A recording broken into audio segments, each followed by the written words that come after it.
Commercial heroine గా top place లో ఉన్న అందాల భామలు ఇప్పుడు లేడీ ఓరియంటెడ్ సబ్జెక్ట్స్ మీద ఫోకస్ చేస్తున్నారు. ఆల్రెడీ స్టార్ ఇమేజ్ వచ్చేసింది కాబట్టి ఇక నటిగా పేరు తెచ్చుకోవాలని ఫిక్స్ అవుతున్నారు. అందుకే విమెన్ సెంట్రిక్ కథలకు వెంటనే ఓకే చెప్పేస్తున్నారు. ప్రెజెంట్ పాన్ ఇండియా రేంజ్ లో ఫుల్ ఫామ్ లో ఉన్న బ్యూటీ రష్మిక మందన్న.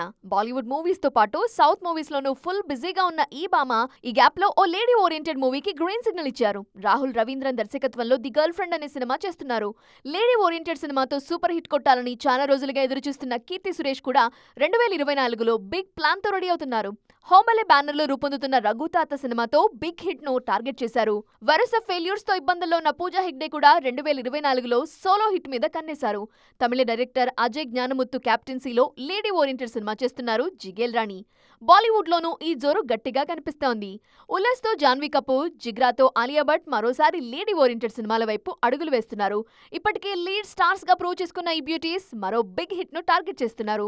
ఇన్నాళ్లు కమర్షియల్ సినిమాలు మాత్రమే చేసిన సారా అలీ ఖాన్ కూడా లేడీ ఓరియంటెడ్ జాన్రాలోకి అడుగు పెడుతున్నారు. ఏ వతన్ మేరే వతన్ సినిమాతో సోలోగా సక్సెస్ కొట్టాలని కష్టపడుతున్నారు. డిజిటల్ రిలీజ్ కి రెడీ అవుతున్న ఈ సినిమా మీద చాలా హోప్స్ పెట్టుకున్నారు.